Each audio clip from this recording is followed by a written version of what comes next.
सुरक्षा हटाए जाने के बाद हनुमानगढ़ी के महंत राजू दास ने कहा कि हम लोग भारतीय जनता पार्टी के छोटे से कार्यकर्ता हैं। प्रधानमंत्री मोदी और मुख्यमंत्री योगी आदित्यनाथ के लिए करते काम हैं। हम लोग प्रयास करते हैं कि हिंदुत्व और राष्ट्रवाद की सरकार बने। उन्होंने जनता आभार जताते हुए कहा कि जनता के समर्थन से पीएम मोदी तीसरी बार पीएम बने हैं। हम लोग जनता के लिए काम करते हैं, कुछ लोगों तकलीफ होती रही है, हमारी सुरक्षा हटाया जाना दुखद है। उन्होंने कहा कि अयोध्या के चुनाव हारने पर मंथन हो रहा था, बैठक सफल थी, लेकिन विक्षिप्त मानसिकता के अधिकारी जिनको लोकतंत्र व संविधान में आस्था नहीं है, उनको तकलीफ होती है। हमें कोई दिक्कत नहीं है। राजू दास ने कहा कि प्रशासन ने हमारी सुरक्षा वापस लिया है, यह बहुत दुखद है। मुझे पूरा भरोसा है, देर है अंधेर नहीं। बात नहीं हुआ। हम लोग तीसरी बार पुनः जनमत मोदी जी को मिला है, तीसरी बार हम प्रधानमंत्री बने हैं। योगी जी के नेतृत्व में लगातार उत्तर प्रदेश ही नहीं पूरा देश में चुनाव प्रचार करके और जिस प्रकार से तीसरी बार जनादेश मिला है जनता जनार्दन के द्वारा, तो हम जनता की सेवक हैं, जनता की आवाज़ हैं, जनता के लिए काम करते हैं, कार्यकर्ता की चिंता और चिंतन करते हैं। तो समीक्षा बैठक थी, तो उस बैठक में अपनी बात को रखा। कुछ अधिकारियों को खराब लग गया, पर्सनल इशू बना लिया, इसके नाते अधिकारियों ने हमारी सुरक्षा वापस कर लिया।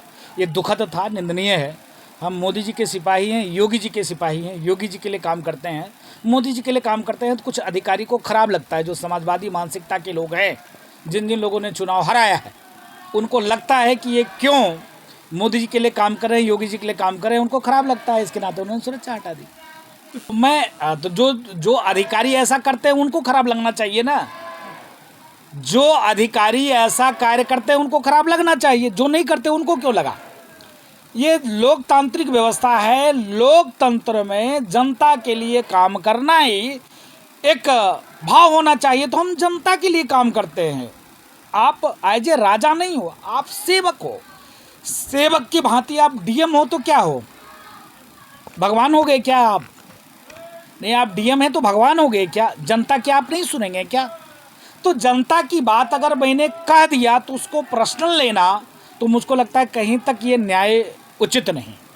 अब ये सारी बातें मैं चैनल पे बोल नहीं सकता। मैं इतने बोल सकता हूँ कि दुखद है, ये अच्छी बात नहीं है कि जनता की बात रखा जाए, कार्यकर्ता की बात रखा जाए और अधिकारी नाराज़ हो जाए। और नाराज़ हो जाए तो मैं हिंदुत्व के लिए काम करता हूँ, सनातन के लिए काम करता हूँ।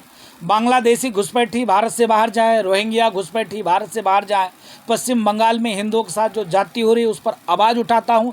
इसके नाते अभी मैंने एक ट्वीट किया था कंगना जी को लेकर। कंगना जैसे व्यक्ति सांसद होने के बाद उनको एयरपोर्ट पे मारा जाता है, तो इस प्रकरण पे मैंने ट्वीट किया तो तमाम लोग की बाबा तेरी भी बारी आएगी। ऐसे लोग जब करते हैं फिर भी हमारी सुरक्षा हटाई जाए तो मुझको लगता है कि कैसी ही चाहता है कि ऐसा हो। तो जब प्रशासन ही चाहे तो फिर रक्षा कौन करेगा?